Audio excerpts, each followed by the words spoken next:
Bom dia a todos. Vamos dar início à sessão de julgamento da 5ª Câmara Julgadora do TIT, Tribunal de Impostos e Taxas do Estado de São Paulo, sessão do dia 15 de junho de 2022. Iniciando, nós vamos analisar o recurso ordinário interposto pela transportadora rápida Itaquaquecetuba Eireli Limitada, no processo de número 41.15.769. Não há pedido de sustentação oral. O relator é o Dr. Galderides Fernandes Telles. Aqui eu passo a palavra, então, para que ele apresente o relatório e voto. Fique à vontade, Dr. Galderides. Bom dia, presidente, doutor Mauro, doutora Raquel, doutor Pedro. Esse presente caso é um retorno de julgamento de recurso especial da Câmara Superior. O auto de infração possui 5 itens. A gente pode dividir aqui em 2 classes: infrações relativas a livros fiscais e infrações relativas ao crédito do imposto. Adianto que ficaremos na análise apenas da primeira, infração relativa a livros fiscais, haja vista ter sido essa matéria devolutiva, como veremos a seguir. Na ocasião da defesa administrativa, os apontamentos de refutação do lançamento foram a impossibilidade do cumprimento de obrigações acessórias, a inexistência de creditamento indevido, tendo em vista que as notas foram escrituradas, a necessidade de aplicação do 527A e a necessidade de adequação dos juros de mora com a taxa Selic. Em primeira instância, o recurso foi julgado improcedente. Houve aqui a um primeiro julgamento em Câmara Ordinária, à época, a 6ª Câmara Julgadora, e nessa ocasião prevaleceu o voto do presidente, hoje, inclusive, integrante da Câmara Superior, no sentido de aplicação da teoria da encampação, também denominada absorção, consunção, dos itens 2 e 3 pelo item 1. Ou seja, o item 1 seria a pena mais gravosa e iria absolver as multas do item 2 e do item 3 por ser atividade meio necessária. Houve um recurso especial, foi analisado pelo Dr. Augusto Toscano, e faço aqui, inclusive no voto, o registro da ementa e de uma passagem do julgado, fazendo destaque para o seguinte ponto. Palavras do voto vencedor.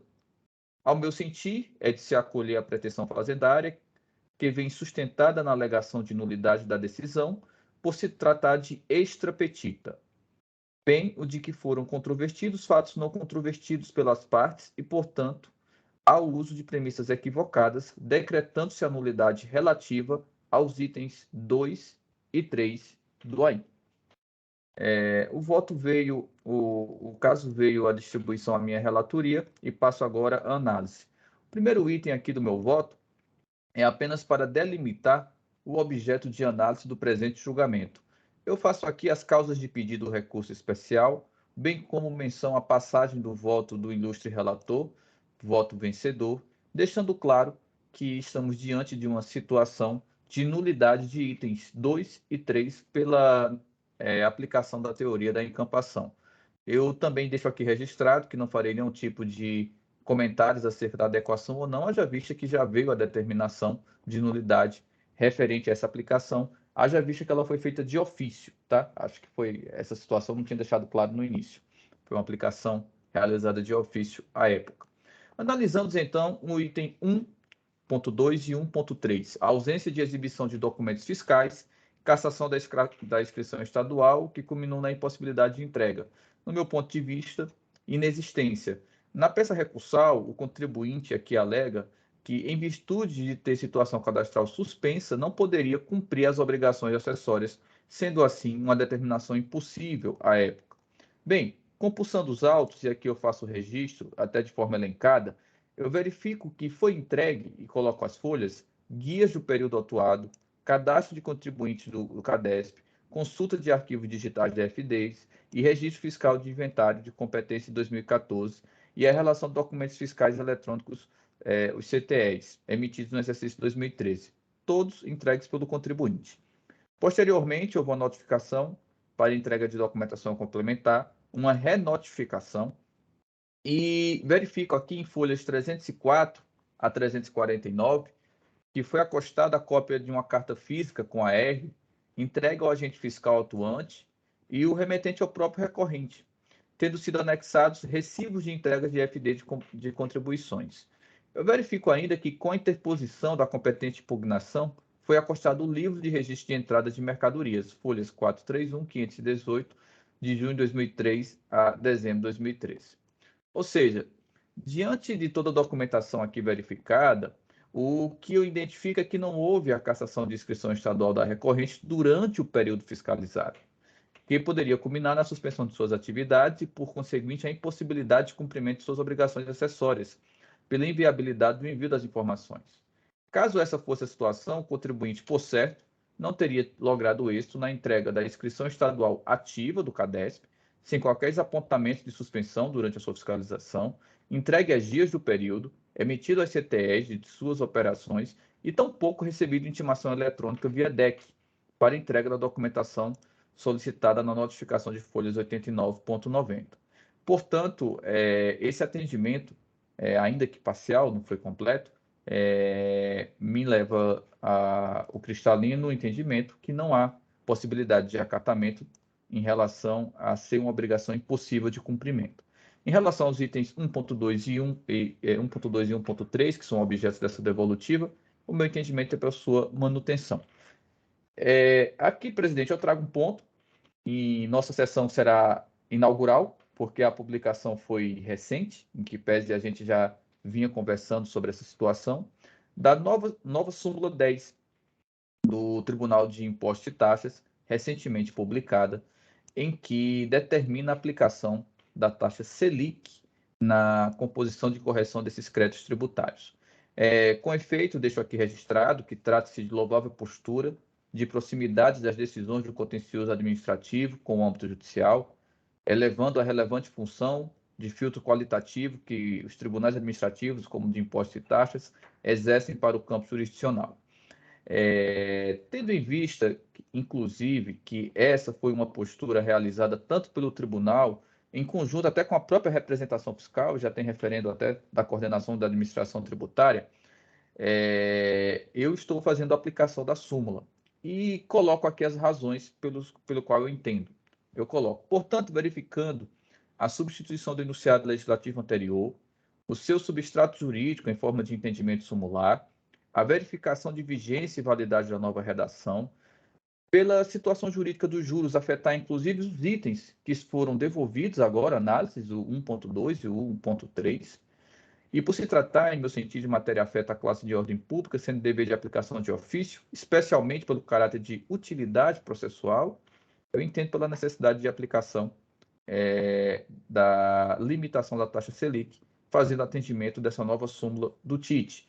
Nesse sentido, meu dispositivo é pelo conhecimento das alegações da recorrente, no mérito parcial provimento apenas em relação à taxa. Presidente, esse o voto já está registrado, fico aqui à disposição. Obrigado, doutor Galderize. Processo de discussão. Presidente, e desculpe, relator, eu não tinha visto esse finalzinho da justificativa da aplicação da revisão da súmula em relação aos juros, e, a meu ver, eu não concordo com esse item E aí, que fala que seria uma matéria de ordem pública e que deveria ser aplicado de ofício. Isso porque, na minha leitura, daria ensejo a dúvida de se a gente sairia aplicando isso mesmo que não tenha pedido, né? Para mim, esse caso não seria... O caso específico, concreto aqui, não é extrapetita, porque ele realmente pediu no recurso ordinário, e eu realmente concordo que o juros está afetando os itens 2 e 3, então eu entendo que está dentro do escopo a ser julgado. Só que eu não concordo que seria de ofício, porque se o contribuinte não pedisse, entendo que a gente não poderia sair aplicando de ofício a súmula. Não sei o que vocês acham a respeito. Antes do Dr. Galderize pronunciar, eu vou numa linha próxima, não concordante, porque Eu acho que não é uma questão, acho que seria assim, uma questão extra petita, porque essa questão ela está fora da nossa, não seria extra petita, seria extra competência, eu colocaria assim, né? Porque essa matéria especificamente, ela já foi concluída o julgamento dela, né? Definitivamente, porque no momento que essa matéria foi discutida, não havia nem a possibilidade, né, de recurso especial a respeito dela, né? Então, do ponto de vista jurídico, me parece que essa matéria estaria já definitivamente julgada, tal. No entanto, pelas todas as outras questões que o Dr. Galderiz colocou e são corretas, assim, acho que seria bem, no mínimo, prudente que a gente já resolvesse essa questão aqui, posto que a gente tem um novo enunciado normativo a respeito da matéria. Importante, né? Assim, muito prático, porque não é uma questão que... É uma questão que já está absolutamente decidida no Judiciário, na Procuradoria-Geral do Estado, com relação às suas condutas, e agora também o Tite já resolveu essa matéria, né? Então, realmente, pelos quatro outros elementos que o doutor Galderiz colocou lá no seu voto, acho que sim, que a gente ia ter que julgar isso e arredondar essa matéria para desnecessariamente levar essa discussão para o judiciário, né? Sendo que já nem mais a Secretaria da Fazenda já entende da maneira como está colocada a decisão hoje, né? No entanto, eu concordo com o doutor Mauro quando ele coloca a questão aqui, porque essa questão... para mim, tem dois problemas só, doutor Galderiz, que eu vou colocar, que são muito prática e objetiva, né? Que eu acho que se alterando o seu voto, ele em nada vai mudar, né? Assim, não vai perder nenhum fundamento essencial, né? Uma é essa questão da matéria de ordem pública, né? Porque abre uma discussão, né? Aquela velha discussão, porque tudo, para o contribuinte, tudo é ordem pública e para a fazenda nada é ordem pública, né? Ou vice-versa, conforme for o interesse, né? Então, aqueles conceitos... Então, daqueles conceitos que a gente vai ter que abrir, né? Ter que abrir uma discussão, o que é ordem pública, o que é nulidade, o que é uma nulidade absoluta, existe nulidade absoluta, existe relativa, ou seja, né? Para resolver uma questão prática pequena, a gente teria que, né? Entrar numa discussão jurídica, assim, no mínimo, bastante diversa, né? Então, assim, particularmente, né, uma proposta que eu faria, se o senhor interesse, realmente seria excluir esse item E. E também o início desse seu item,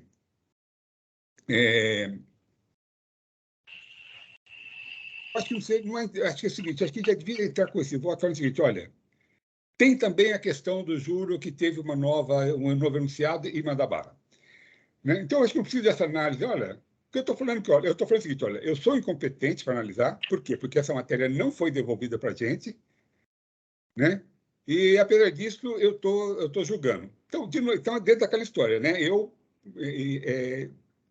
Abre, né? Que o meu problema não é nem isso, que a representação não vai entrar exatamente porque a representação não vai entrar com impugnando esse fato, que me causa um problema, que é o seguinte, que esse comportamento nosso aqui vire, né, uma jurisprudência, porque eu vou ter uma decisão, pelo menos nesse aspecto, não reformada, né, muito possivelmente, cria uma jurisprudência para tudo, ou seja, toda vez que voltar alguma coisa, eu vou ter, de novo, vou ter a possibilidade de julgar, né, julgar algo que está fora das competências. Né? Por quê? Porque eu estou falando, eu sou incompetente, né, que é isso que eu estou falando, olha, essa matéria não é objeto da decretação de nulidade, essa parte não foi anulada, né? Então, de onde eu subentendo que, se não foi anulada, então não voltou para a gente. Se não voltou para a gente, eu sou incompetente. Se eu sou incompetente, estou julgando, então, por que eu estou julgando isso? Porque eu não vou julgar todas as outras situações aqui para frente, né? Que eu vou ter a mesma situação, né? Que houve uma anulação parcial da Câmara Superior, né? E volta para a gente andar parcialmente, e a gente... Porque no tocante à nova súmula 10, eu acho que vai ser corrente isso aí, né? Toda vez que voltar, a gente vai dar uma olhadinha nisso e vai... Eu só acho que seria interessante, sim, do ponto de vista até para não obrigar a representação a se colocar contra, né, essa petição, eu acho que seria muito prático, assim, olha, no tocante à taxa Selic, há um novo enunciado e tal, e aí julga, né? Acho que a gente não precisa criar a situação, olha, não é, né? Ou seja, porque essa situação ela se repete em todos os processos praticamente que voltam da Câmara Superior, né? Eu sempre vou ter uma matéria não julgada, né? Aí ele fala, não, mas aí a gente fala, não, mas eu só julguei esse porque tinha um enunciado. Mas ele vai falar, mas também com relação a isso, tem uma nova norma da Receita Federal, tem uma nova norma não sei o quê. Ou seja, a gente vai de novo abrir uma possibilidade de uma discussão aí infinita. Então, acho que em nada, né, o seu voto, obviamente, como sempre, está muito bem posto, muito bem fundamentado, muito bem ilustrado, e eu acho que em nada compromete, né, a qualidade do voto se a gente fizer assim, a minha proposta, essas pequenas alterações. Então, seria minha proposta prior. Caso contrário, eu puxaria uma preferência nesse sentido, né, que eu estaria colocando. Que acho que seria... Então, agora sim, eu passo a palavra para o Dr. Galderiz, né, que eu ouvi 2 intervenções para o seu voto, para ele colocar, então, o que ele pensa. Vamos lá, Dr. Galderiz. A pauta só com processo não pode ser fria, né? A gente tem que esquentar um pouco o clima. E olha que o doutor Pedro, olha que o doutor Pedro ainda não falou. Ele normalmente aqui eleva as temperaturas do debate, mas sempre muito bem trazido. Vou fazer 2 comentários, tá, presidente? Agradecendo já tanto a colocação do presidente como a do Mauro. Primeira situação sobre a matéria de ordem pública.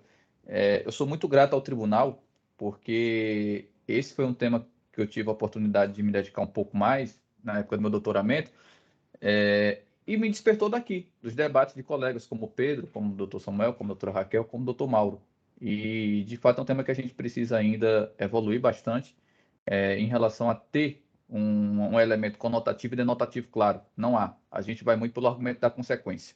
E sempre que vai pelo argumento da consequência, eu acho que o jurídico perde. Mas eu vou tentar explicar aqui o meu racional, trazendo uma passagem que o presidente colocou. Só a matéria de ordem pública para o contribuinte. Até a última sessão, eu sempre fiz a aplicação da súmula anterior em relação à taxa Selic, mesmo não concordando. Justamente por entender que eu tinha uma vinculação direta a um elemento de súmula.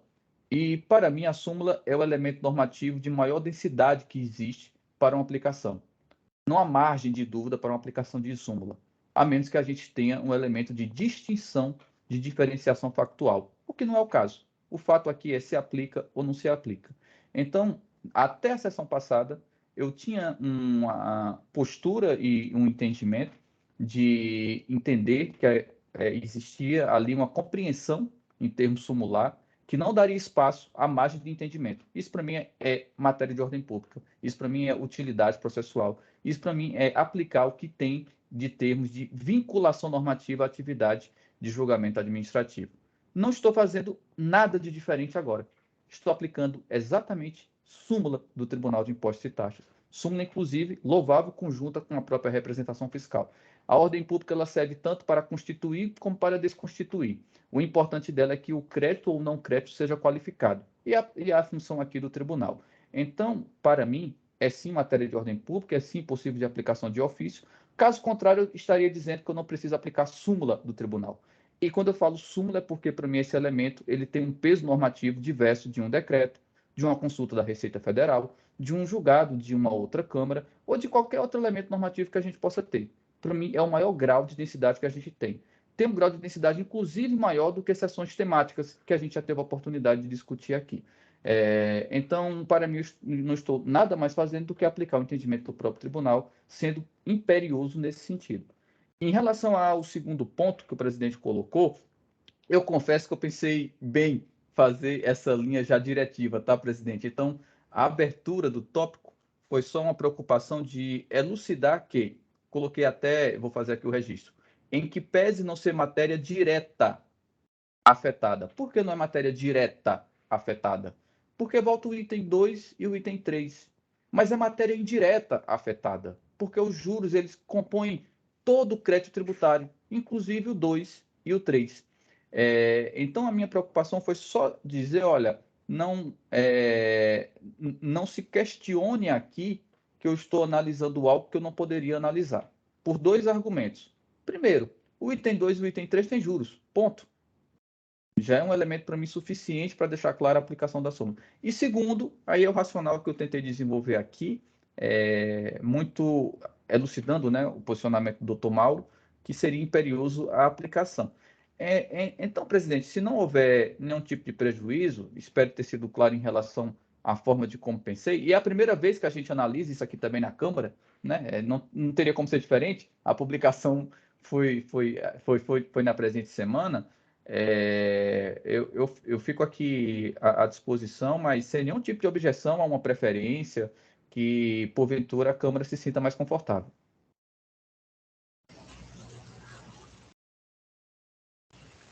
O microfone está desligado.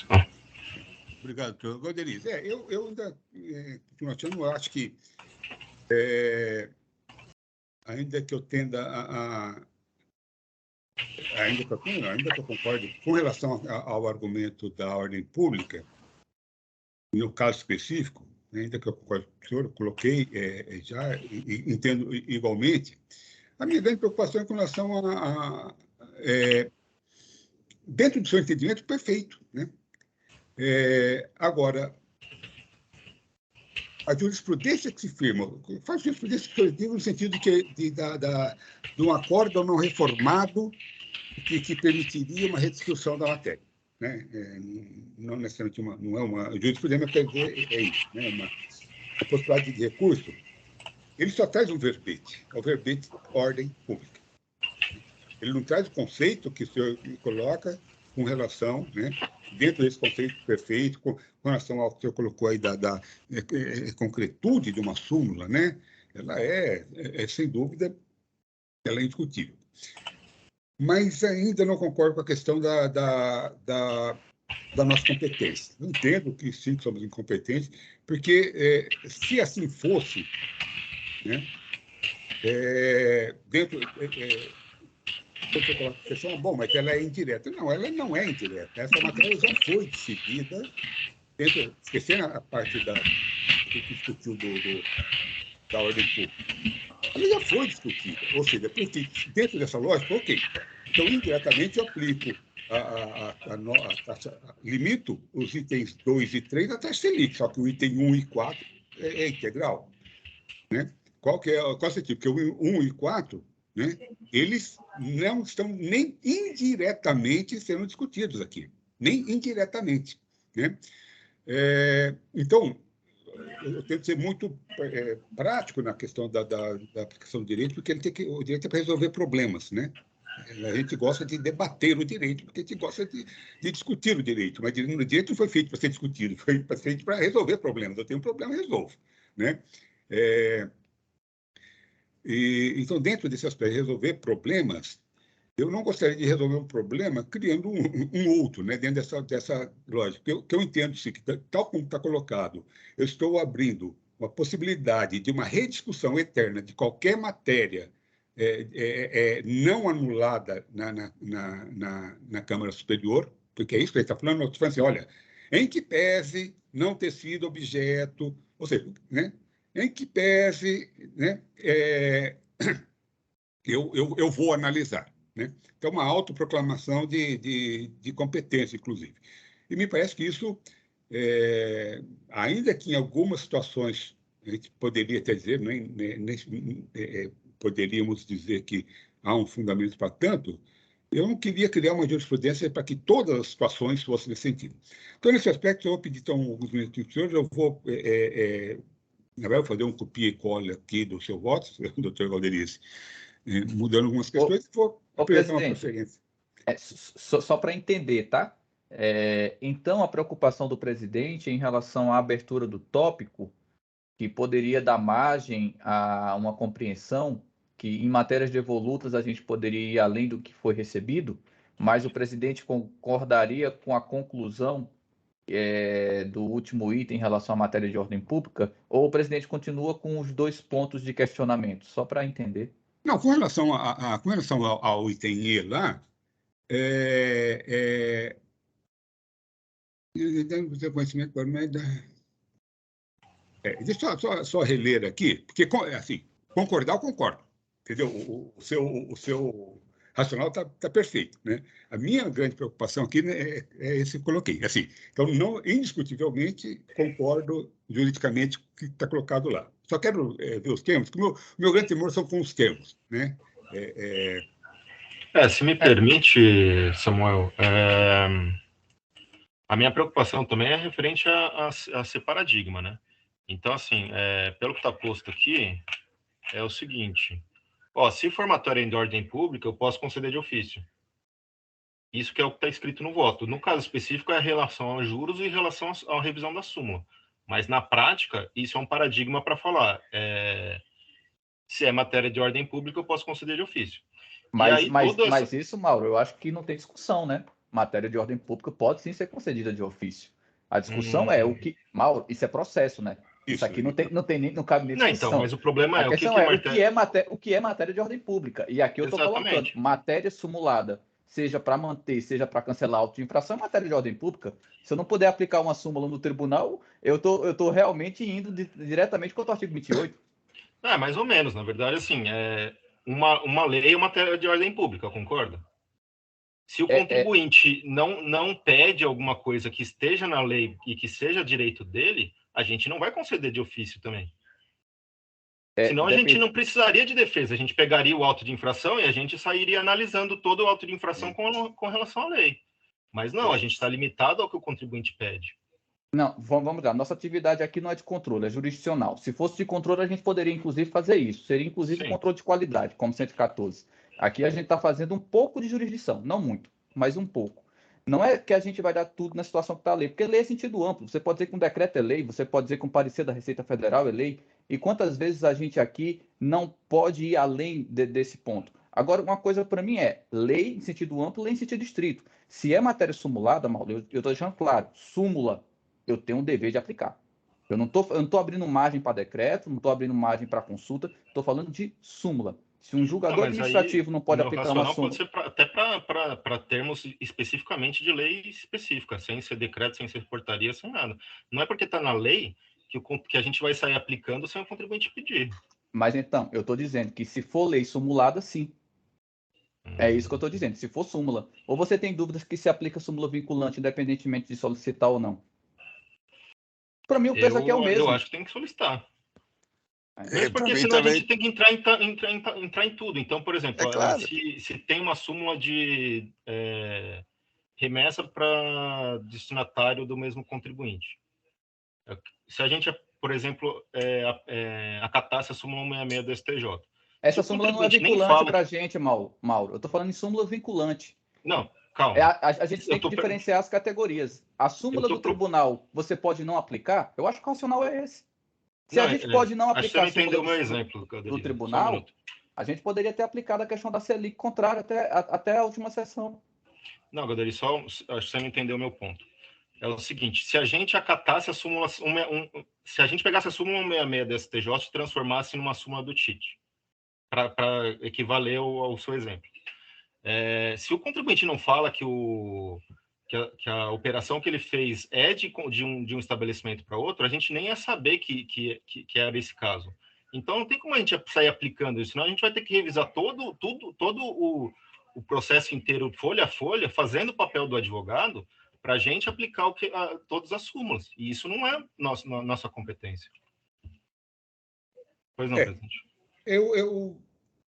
Mauro, eu não concordo muito pelo seguinte, eu acho que eu não precisaria, porque a ordem pública não me obriga a fazer essa revisão, né? Eu não tenho que fazer, não me obriga a fazer essa revisão. Ela me permite, eu posso até saber, eu falei, não, esse caso aqui é um caso de transferência de contribuinte nesse estabelecimento, né? Eu tenho a súmula vinculante do TIT, a súmula 166 do TIT, falando isso, né? E como não foi pedido, eu não estou obrigado a colocá-lo. Eu entendo que a ordem pública entende que ela me permite, ela não me obriga. Entendeu? Essa é a questão, ou seja, se eu identificar o problema, eu posso aplicá-lo. Se eu não identifico, né? Porque se eu tiver que esperar um pedido da parte para aplicá-lo, então não existe ordem pública, ou seja, né? Então não faz sentido. Por isso que o meu problema não é nem a questão de poder ou não, minha questão é o que é ordem pública, né? Essa é a minha grande complicação, né? Porque aí, entendeu? Que aí você abre uma discussão eterna, né? Ou seja, eu posso dar soluções práticas, assim, na medida do possível, para os problemas, né? Então, o meu problema aí com o Calderismo não seria nem com a possibilidade de aplicação, que eu acho que pode ser aplicada assim, eu acho que sim, que esse caso específico é uma ordem, a ordem pública, mas eu tenho tem alguns conceitos jurídicos aí que ordem pública, verdade material. Olha, para mim tem até um conceito aí que para mim, é o tal do não cumulatividade, princípio da não cumulatividade, entendeu? Eu ouço cada coisa aí, tudo, ou eu não entendo nada de não cumulatividade, ou, né?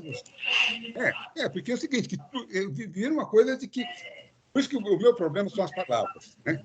Meu grande problema é as palavras. Por quê? Porque a partir do momento que eu coloco um conceito que não há uma definição jurídica para ele, né?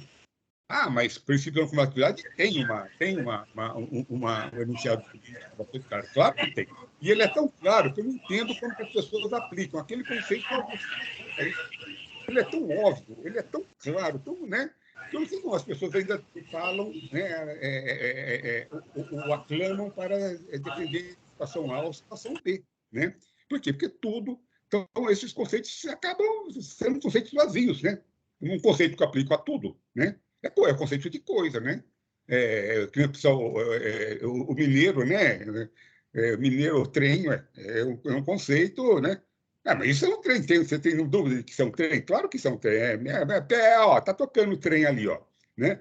Pega o trem e clica aí.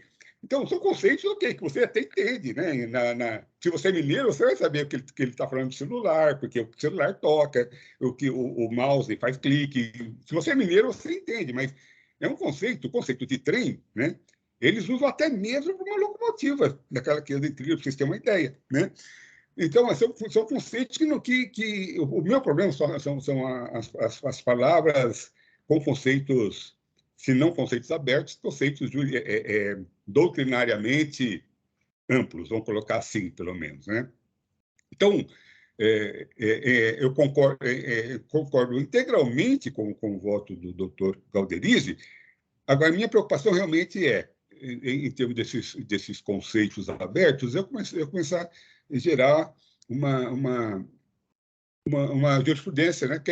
Porque aí amanhã, para todos os processos aqui, eu vou ter que abrir a discussão, né, no meu voto, né? Eu vou ter que analisar lá a questão da ordem pública, porque ele vai falar, olha, essa é uma matéria de ordem pública, ou o conceito de competência, né? Não, mas olha, eles falaram lá, eles falaram que não era matéria, não era objeto da nulidade e analisaram. Eu também tenho aqui uma matéria que não é objeto da nulidade e também quero que seja analisado, né? Bom, doutora Raquel, que está quietinha desde o início, rapidinho, eu vou até cortar minha palavra para ela ter a oportunidade dela. Fernanda. Senhores, agora, depois de ouvir todos esses debates que são sempre muito enriquecedores e, sobretudo, essa última fala do presidente, eu gostaria de me manifestar sobre isso, né? Acho que é o primeiro caso que a gente vai julgar aplicando ou não a súmula. Acho importante a gente realmente estressar todo o tema. Mauro, com todo respeito, quando você trouxe o exemplo da súmula 166, eu entendi o seu exemplo, mas eu acho que ele não é um bom exemplo para essa situação, porque realmente na situação da súmula 166, eu entendo como você que nós aqui como jogadores precisaríamos ter mais detalhes sobre a operação e aí eventualmente entrar em questões de defesa e até eventualmente estaríamos extrapolando o nosso dever e entraríamos fazendo, às vezes, talvez, de um defensor do contribuinte, o que não devemos fazer, né?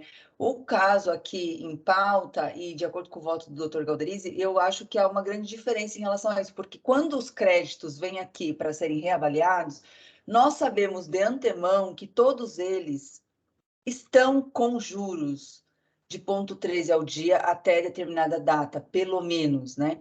E em alguns casos mais antigos, todo o período de atualização é com juros de 0,13 ao dia. Então, independentemente de conhecermos ou não a operação, nós já sabemos que essa é a metodologia de cálculo da Fazenda. Então, não tem nem como a gente dizer, não, preciso de mais detalhes, eu preciso me debruçar sobre fatos. Não, nós não precisamos, nós sabemos que a metodologia de cálculo utilizada pela Fazenda é de aplicação do 0,13 ao dia. E não aplicar, né, a súmula, eu penso que seria um contrassenso, e eu penso que nós estaríamos na contramão da sua própria revisão.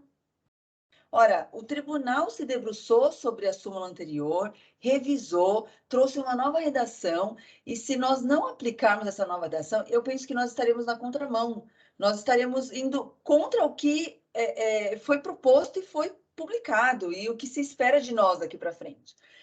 E quando o doutor Samuel trouxe a sua última fala, me fez pensar nas situações em que os contribuintes deixaram de recorrer em recurso especial deste ponto, porque existia uma súmula que vedava a revisão dos juros, né?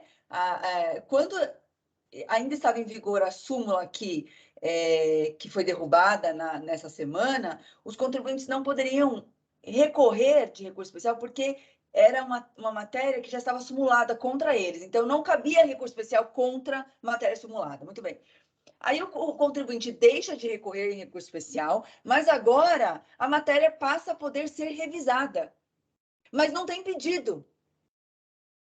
Então, não tem pedido, então o contribuinte que antes não fez o recurso especial porque estava vedado, estava impossibilitado de, assim, requerer, agora ele também não pode obter a aplicação da nova súmula porque ele não fez o pedido anterior.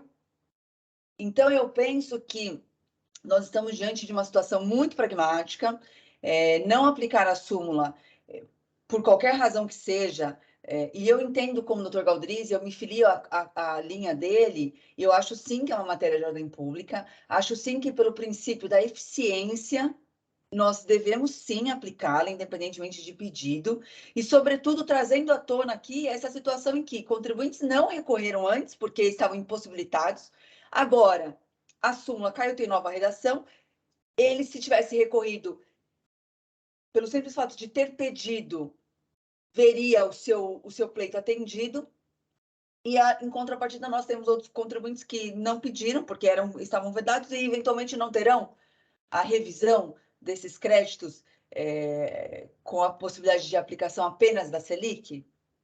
Então, eu penso que nessas situações, trazendo à tona tudo isso, eu acho que nós vamos ter que acomodar tudo isso para dar o tratamento equânime a todos aqueles que de fato devem ser atendidos nesse ponto, com ou sem pedido.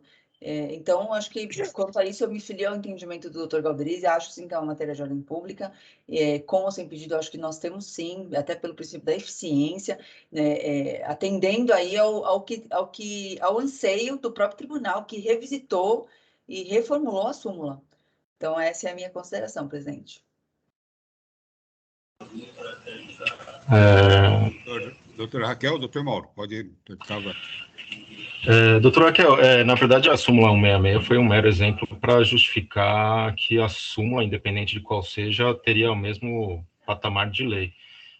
Porém, discordo de que se aplicaria em todos os casos, porque até 2009 era uma forma de cálculo dos juros, a partir de 2009 foram outras, e ainda mesmo a partir de 2009, tem casos que os contribuintes têm saldo credor, e isso afeta na cobrança de juros.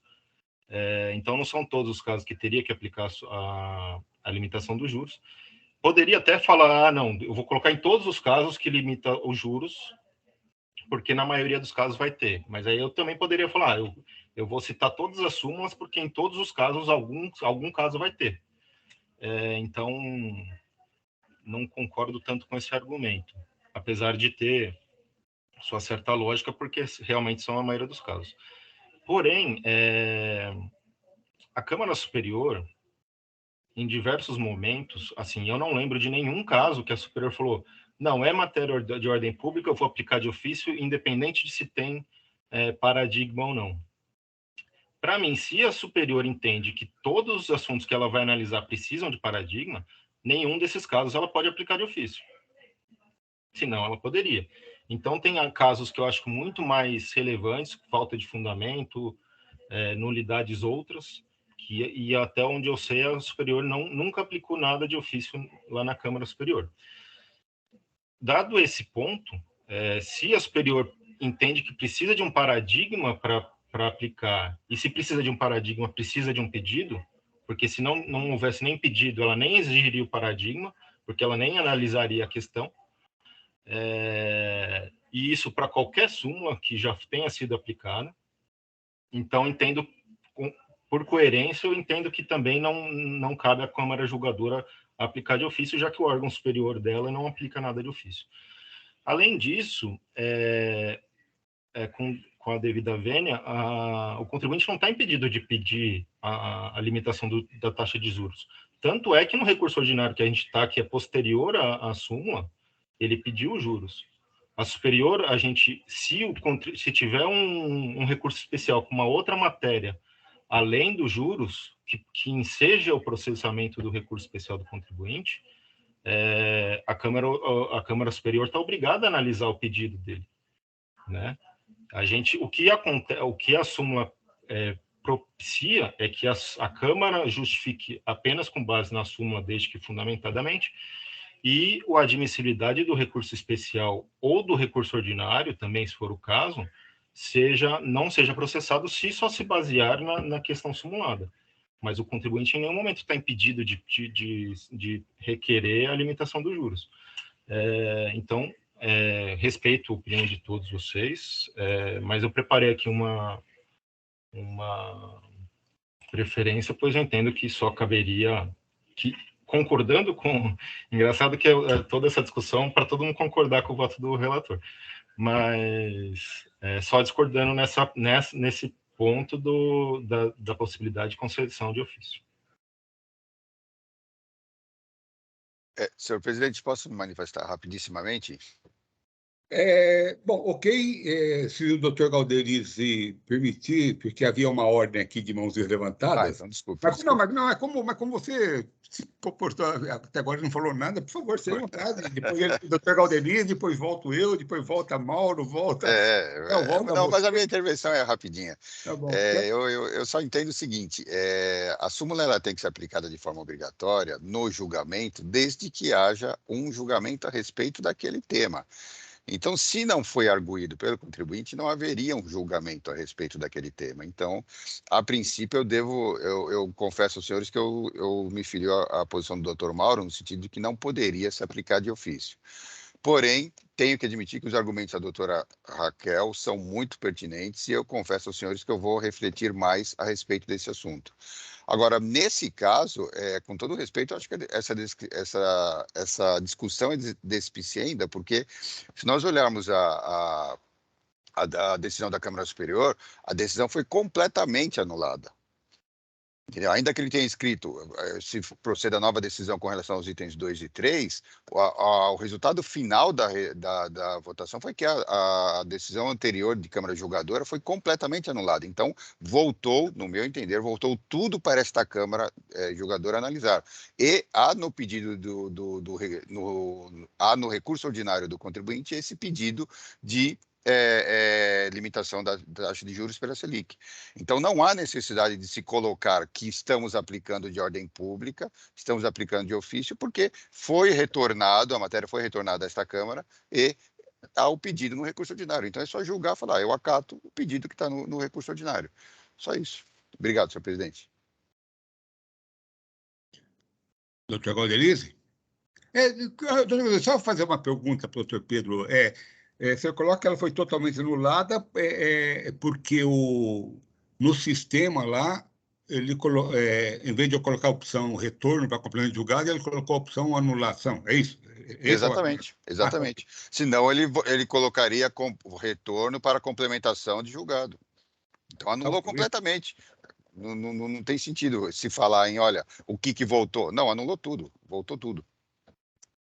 Doutor Galderizi, senhor, depois eu. Obrigado, Pedro. E sempre você pode falar, independentemente ou não de eu tiver solicitado. Aqui tem As suas considerações só me ajudam. Pedro, em relação à questão de voltou tudo ou não voltou tudo, eu te confesso que foi um ponto que eu até compartilhei com vocês aqui, que comecei com esse teu raciocínio, que voltou tudo, mas olhando a fundamentação, olhando o voto e olhando o que foi pedido num recurso especial, eu não posso chegar a essa conclusão. A fundamentação é clara em relação aos itens 2, aos itens 3. O próprio recurso especial, Pedro, fala de item 2 e item 3. Então, se ele vai além do que o recurso especial pediu, aí sim é uma decisão ultrapetita. Então, por esse sentido, Pedro, eu confesso, eu tinha feito já um arquétipo dizendo que tinha anulado tudo e verificando tudo. Então, ontem à noite, até com a ajuda do Mauro aí, quando ele colocou um pouco do entendimento dele, eu delimitei o objeto e eu entendo que, pelo que tem de fundamentação, causa imediata de pedido e causa imediata de pedido não tem, mas por uma questão do que está escrito, tá, Pedro? Do que está no enunciado do que foi pedido. Então, por isso eu tracei essa linha. E Mauro, Raquel, Samuel, obrigado. Então, é muito bom. E o Mauro trouxe aqui uma situação. A gente está todo mundo concordando com a aplicação e está aqui discutindo. Isso é o que demonstra a beleza, né? E a nossa preocupação com um bom fundamento. Ninguém está preocupado só em fazer o voto aqui e terminar a sessão, mas sim do que esse voto constrói. E eu vou ser rápido aqui, tá, presidente, em relação às minhas considerações, porque já falamos e tecemos aqui bons comentários acerca disso.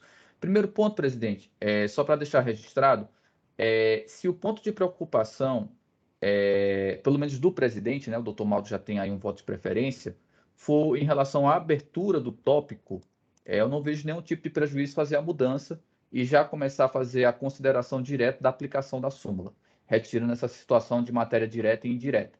Então, fico aqui à disposição, se esse for o entendimento aqui da presidência, é claro, né? E só para pontuar sobre o que o doutor Mauro falou, o próprio órgão superior não aplica porque a gente iria aplicar. Aqui 2 elementos, um primeiro conotativo e o outro denotativo. O conotativo, já participei, tive a felicidade de participar de alguns julgamentos, doutor Mauro, na superior, em que houve aplicação de ofício.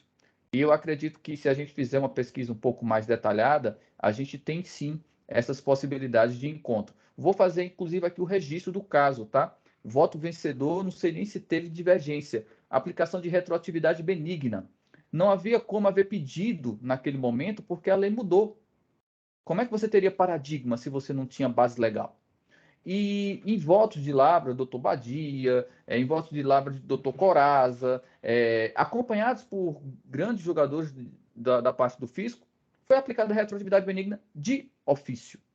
Talvez tenhamos um pouco de dificuldade pelas emendas não serem tão clarificadas ou o nosso sistema de pesquisa, mas a superior já fez isso, não seria matéria inaugural. E mesmo assim, se não fizesse, vamos adiantar que a superior nunca o tivesse feito, qual a impossibilidade de fazermos nisso? Qual a vedação que a gente tem normativa de fazermos nesse momento? Não encontro. Inclusive, pelo contrário, encontro o dever de fazê-lo. E aqui vou fazer uso, mas mencionando a citação do presidente. A matéria de ordem pública não me comina a ter que reanalisar tudo. Se eu tiver a sensibilidade, ela me permite. O modal deôntico não é obrigatório, é permitido. Ela me dá uma possibilidade de ampliar a minha base de análise. Porque a gente parte de uma base tudo vedatório. Não posso analisar matéria de cunho constitucional. Não posso analisar o que não foi pedido. A matéria de ordem pública chega. Se for matéria de ordem pública, e aqui é a grande questão, o que é? E estamos aqui não para dizer que é o que eu defendo nesse voto, o doutor Mauro defende, mas as possibilidades de construção de um argumento, pelo menos que seja condizente, porque a matéria realmente é incipiente. Ela me permite. Então, presidente, só para ratificar que, caso exista aí um entendimento que a preocupação que foi esposada pela presidência é na abertura do tópico, eu fico à disposição para fazer essa modificação. Caso não, claro, fica aqui no aguardo dos registros dos votos de preferência. Denise, peraí aqui. Sim, como coloquei, assim, eu tenho um temor com relação àquele item E lá, mas ele não me cria problema. Ele não me cria problema porque, juridicamente, ela está correta, até porque a Lister desencadeia essa lógica toda, né?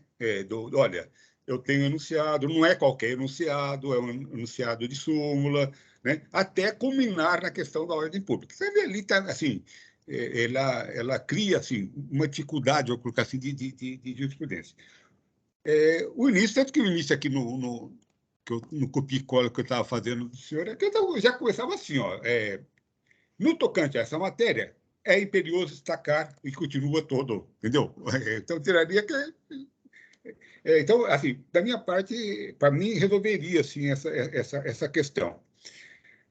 Com relação também com relação ao objeto, entendo que a anulação foi parcial, né? E aí a minha preocupação, né, porque o PTL que uma coisa é o sistema, né? Uma coisa é o que eu tinha dito, o sistema, mas o sistema não vota, quem vota somos nós, né? Então, o que vale é a palavra do relator, né, do autor do voto condutor, né? E quem o seguiu, quantos o seguiram. Isso que é importante, né? O sistema só serve para o pano de fundo nisso, né? Então, até porque ele poderia ter colocado lá, nega o provimento ao recurso fazendário, continuaria valendo anulação a favor da fazenda, né? Então, o sistema ele não determina erro na bolinha que a gente vai escolher aqui, ele não determina o conteúdo da decisão, né? O que determina o conteúdo da decisão é o próprio voto, né? Então, nesse aspecto, me parece estar claro, porque senão a gente teria um outro problema, né? Que aí nós teríamos, então, que é uma nulidade, né? Porque não foi analisado o item 1, o item 4, né? Teríamos os outros problemas todos aí e as outras matérias, né? E até por uma análise também sistemática, não seria possível a gente entender uma anulação, né? Uma anulação total, né? Porque a gente estaria rediscutindo matéria que a fazenda já foi vencedora, que o contribuinte já admitiu como derrotado, ou seja, seria uma reformaço em pédios no segundo grau, né? Ou seja, ainda que não, ainda que não, a própria seria em primeiro grau mesmo, que seria uma situação dessa seria a própria Câmara Superior reformando uma decisão em possível prejuízo do recorrente, né? Uma vez que o recorrente já tem uma matéria pacificada a seu favor, ele abre a possibilidade de discussão dessa matéria de novo, né? Então, para mim, claramente uma reformação impédica não seria possível, né? E com relação ao que o Dr. Mauro colocou também, né? Eu vou nessa linha que o Dr. Galdês já reafirmou, só que eu vou um pouquinho além ainda, né? Eu acho o seguinte, eu acho que e nisso, eu e o doutor Galdesão concordamos, que é com relação à cogência, né, das decisões da Câmara Superior, né? Para mim, eu preciso lá do enunciado na forma de uma súmula para ela falar que está decidido. Até porque é errante a própria. Esse posicionamento que você coloca, doutor Mauro, de que ela exige na questão de ordem pública e tal, isso é uma posição de 2 anos para cá, né? Pelo contrário, nos 80 e tantos anos anteriores do Tite, a posição era absolutamente contrária, é exatamente o oposto, né?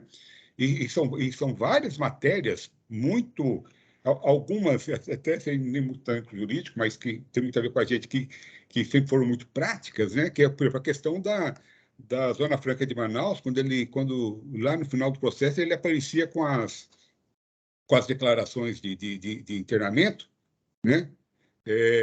Ficou o tempo todo discutindo, aí chegava lá na Câmara Superior, aparecia, né? Essas coisas, a Câmara Superior derrubava, ou seja, já passou o momento de prova, já passou tudo. Então, são práticas absolutamente jurisprudenciais do Tite, vou colocar assim, né? E a jurisprudência sempre foi muito forte nesse sentido sempre foi no sentido da possibilidade de nulidades absolutas serem declaradas de ofício pelo jogador. Sempre foi nesse sentido. Eu entendo e eu vou continuar nesse sentido, porque, primeiro, que, como coloquei, é uma questão recente, né? É questão de 2, 3 anos, esse novo entendimento, né? Há algumas decisões, reafirmo aqui, que as decisões de Câmara Superior, exceto as de súmula, elas não vinculam, né? Não tem uma vinculação nem mesmo em relação às decisões de sessão temática. Né? Se a gente vai pegar a lei, ela não traz essa vinculação. Né? É óbvio que eu as tenho como cogente para mim, mas eu não posso, eu jamais poderia, estando lá na Câmara Superior, eu poderia anular uma decisão porque foi contrária à sessão temática, porque a lei não dá esse peso para a decisão de sessão temática. Né? Até porque quando a lei foi originada lá em 2009, nem existiam as sessões temáticas com essa ideia. Né? Foi com a revisão da lei que veio essa ideia, esse peso, as decisões de sessão temática, que nem existia esses termos, essa figura na lei. Então, assim, há decisões da Câmara Superior às quais eu me curvo, porque elas, além de serem recorrentes, elas têm um substrato forte. Outros, vocês me desculpem, mas não me convencem, que eu coloco assim, né? Por exemplo, uma jurisprudência absolutamente firmada também nesses últimos anos na Câmara Superior é a necessidade de paradigma para eu alegar uma nulidade absoluta. Não vejo, isso não há nem sentido na nossa lei, isso daí. Né? Na verdade, é uma impossibilidade fática. É absolutamente impossível eu apresentar um paradigma sobre a matéria. Por quê? Porque o paradigma tem que ser sobre a decisão. A decisão, nenhuma decisão está falando da sua própria anulação. Então, eu jamais, é absolutamente impossível ter um paradigma para esse fundamento. Né? Apesar disso, né, colocou lá. Aí então, quando eu estou lá, eu faço, né, o que. Tá bom. Então, ele apresentou aqui um paradigma que fala de nulidade e tal, por exemplo, ok, eu vou. Né? Mas a minha questão não é o paradigma, mas é a nulidade que está ali, é ela que é importante. Então, e aí, nisso, né, o doutor Correia já colocou com relação à jurisprudência firmada tal, da Câmara Superior, e eu entendo que ela não é vinculante e eu me rebelo a elas todas as vezes que eu entendo que elas, né, elas não convencem do ponto de vista jurídico. E uma dessas que realmente, hoje até eu não entendo a motivação dela, é, por exemplo, a exigência de um paradigma para a arguição de nulidade absoluta. Né? Aliás, para qualquer nem absoluta, né? Para a arguição de nulidade. Porque uma coisa é existir ou não nulidade, mas o meu direito de arguí-la, ele é absoluto. Né? Então, entendo que seria o caso de arguição de nulidade, não faz sentido a exigência para. Primeiro, por ser uma matéria que eu diria não, nas possibilidades, né, da nulidade absoluta da ordem pública, e outra porque é impossível. Né, não existe nenhum paradigma, jamais que qualquer. Eu lendo na lei as condições para a interposição do recurso especial, não existe nenhuma possibilidade de que eu tenha um paradigma a respeito daquela decisão que eu estou combatendo. Por quê? Porque aquela decisão que eu estou combatendo não traça uma única palavra sobre nulidade da sua própria decisão. Né? Nenhuma decisão fala eu não sou nula ou eu sou nula. Então, a nulidade dessa decisão não é matéria sujeita a uma divergência jurisprudencial, porque a matéria de nulidade é uma matéria estranha à decisão. Né? Então, não faz nenhum sentido eu exigir o paradigma com relação a ela. Então, nesse aspecto, com relação aí à Câmara Superior, entendimento, algumas eu até tenho entendimento diferente, né?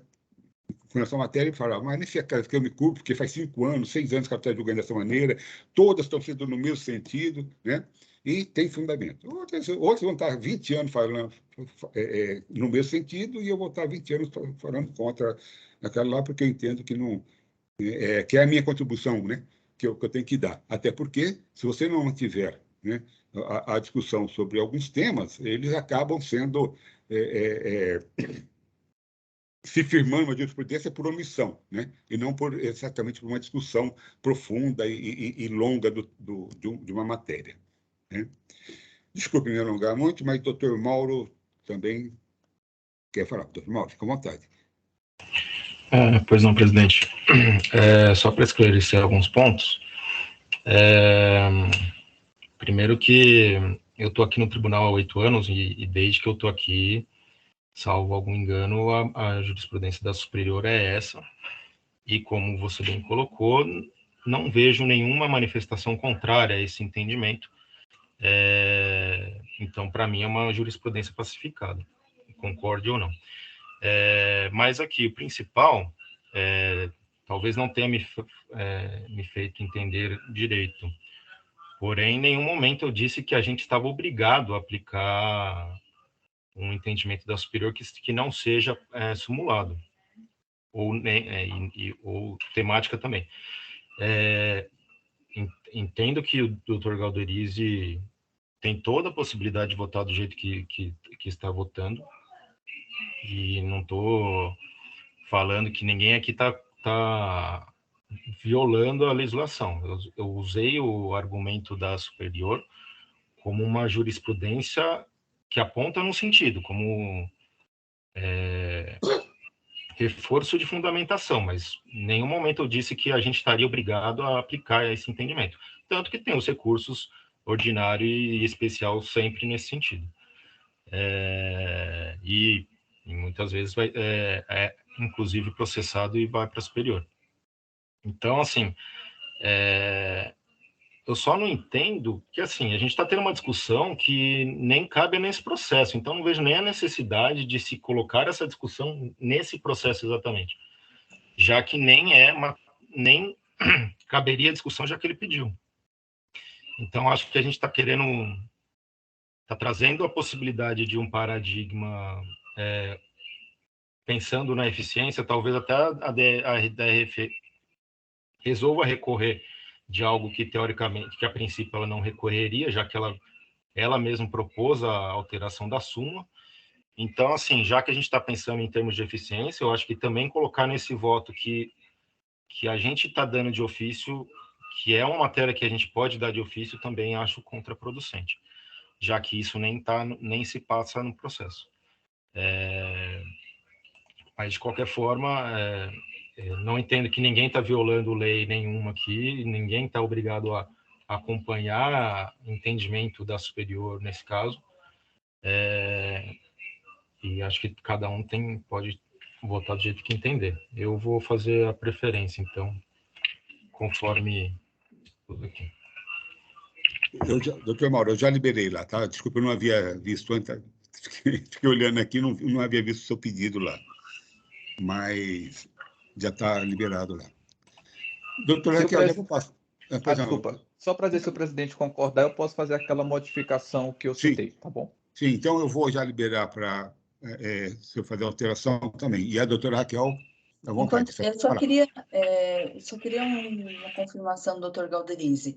Eu entendi que o ponto do reconhecimento, a aplicação da súmula por ordem pública, de ofício, né, por ser uma questão de ordem pública, seria em razão de ele ter entendido que o escopo do julgamento seria os itens 2 e 3. Ou seja, que nós estaríamos aqui revisitando apenas os itens 2 e 3, muito embora existam outros itens no auto que são impactados pela aplicação ou não da súmula, mas que não estariam em julgamento de acordo com o que restou decidido pela Câmara Superior. Não é isso, doutor Galderizzi? Então, neste contexto, doutor Mauro, eu consigo reconhecer que faz sentido, né, pela linha traçada no voto do doutor Galderizzi, a aplicação de ofício para os itens que não teriam sido devolvidos para julgamento aqui na nossa quinta Câmara. É isso mesmo, tá, doutora Raquel? Foi inclusive o apontamento do doutor Pedro, né, quando ele colocou a situação, o objeto, inclusive, do RESP não permitiria, né, que houvesse entendimento em sentido contrário, como bem colocou o presidente. Então, por haver essa delimitação, foi que eu fiz essa passagem do voto. Sim, eu entendi isso também, só que o problema é que, a meu ver, a fundamentação acaba não trazendo, não trazendo, mas no momento que se fala da aplicação de ofício, não se está restrito somente a esse tema, porque o enunciado fala, por se tratar de matéria de ofício, de ordem pública, eu posso conceder de ofício. Então, eu entendo realmente, concordo com você, doutora Raquel, que o doutor Galderizi explicitou para esse momento, mas minha preocupação é para a formação de um paradigma e que, se a DRF não recorrer a um paradigma, no termo coloquial, um paradigma eterno, né?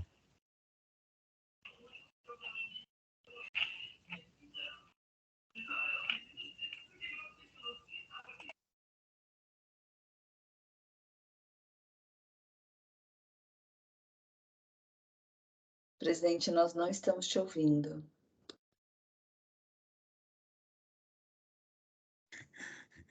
Perdão, só estou olhando aqui a multa para fato. Só estou perguntando ao doutor Galderizi, sim. Então, tá, essa versão já está alterada, já está mudada, né? Eu pediria, então, que o doutor Mauro lesse, ele já apresentou aqui a sua preferência, que ele lesse, então, a sua preferência, que depois já pode passar a votação. Né? Doutor Mauro, vontade. Pois não, presidente. Então, com a devida vênia ao ilustre juiz relator, concordo com a conclusão do seu brilhante voto, porém discordo apenas da possibilidade de limitação dos juros aplicados à taxa Selic de ofício. No presente caso, houve pedido contribuinte de tal limitação à taxa Selic, o que permite a aplicação da revisão da súmula 10 desse tribunal, publicada no dia 13. No entanto, caso o recurso não tivesse efetuado o pedido, esta Câmara não teria competência para acatá-la, sob pena de ser uma decisão extrapetita. Assim sendo, concordo com a conclusão do ilustre relator, porém discordo da possibilidade de aplicação da limitação de ofício. Presidente, se me permite perguntar, o senhor vai acompanhar o voto do relator? Perdão, vou acompanhá-lo, sim. Até porque... Então eu vou desistir da preferência. Não, se quiser manter, porque, na verdade, está colocado, eu não concordo, porque eu entendo que essa matéria, o fato de ele ter colocado, o seu voto, na verdade, criaria uma jurisprudência ainda mais complicada, porque fala, basta eu ter citado lá, quer dizer que... Né? Então, eu, com todo o problema que eu já coloquei com relação ao voto, aquela parte inicial lá do voto do senhor Galderizi, eu ainda tenho mais um, o fato de eu citar lá no meu recurso ordinário e já quase que transforma ele em ordem pública. Então, eu estou dando mais um motivo ainda, né, para colocá-lo. Eu entendo o seguinte, que a minha questão aqui está sendo bastante, como coloquei lá no início, bastante pragmática. Né? O princípio da eficiência e tal, porque eu entendo que essa matéria não está na competência, né? Ela não está. Não importa se ele pediu, porque essa matéria já passou pela Câmara Superior, que ela já decidiu respeito disso, já decidiu. Eu vou desistir. Então, nesse aspecto, assim, eu não concordo que essa matéria que não há essa questão da ordem pública sendo discutida aqui. Ela está sim sendo discutida e justificando a aplicação, né? Eu vou desistir, só que o meu voto não sumiu aqui. Então, deixa eu ver como é que eu vou fazer aqui. Eu vou desistir porque... Eu acho que a desistência, pelo menos... Né? Tá, então eu posso... Não, você já pediu, eu tenho que confirmar aqui a sua desistência. Eu posso confirmar, então? Sim, pode confirmar. Eu desisti porque, apesar de eu entender que o enunciado do voto pode trazer uma interpretação que é a que eu estou tentando evitar, embora não seja o intuito do relator, porque aí, se eu faço a preferência, reforça o entendimento que o relator não está querendo dar no voto. Então, eu vou desistir da preferência e acompanho o relator. Tá certo. Podemos seguir, então, para a votação? Alguém mais quer fazer algum comentário?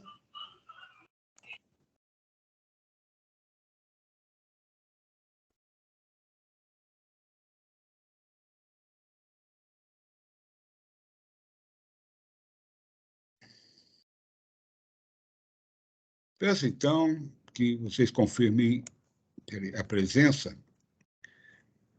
Ok?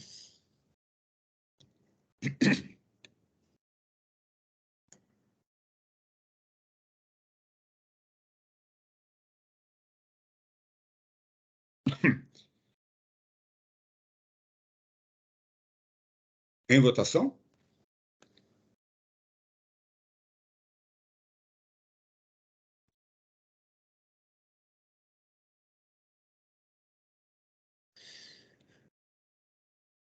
Muito bem. Então, por unanimidade, foi dado parcial provimento ao recurso ordinário interposto pela transportadora rápida Itaquaquecetuba, Eireli Limitada, apenas para limitar a taxa de juros aplicada no AIM à taxa Selic. Com isso, nós concluímos a sessão de hoje, a pauta de julgamento, que só confirmar aqui encerramento. Então, agradeço a doutora Raquel, doutor Mauro, doutor Galderiz, doutor Pedro, pela presença e participação na sessão, e dou, então, por encerrado a sessão da 5ª Câmara Julgadora do TIT, sessão do dia 15 de junho de 2022. Pedido, então, ao Oswaldo que... só um minuto aqui. Acho que tem um pedido aí para falar alguma coisa para a gente, né? É isso que eu estou lendo aqui, ó. Ele pediu para informar. Ah, entendi. Ok. Mas aqui é uma discussão nossa depois. Tá. Caminhamento aqui. Tá ótimo, gente. Então, eu pediria ao Oswaldo que encerrasse a gravação da sessão.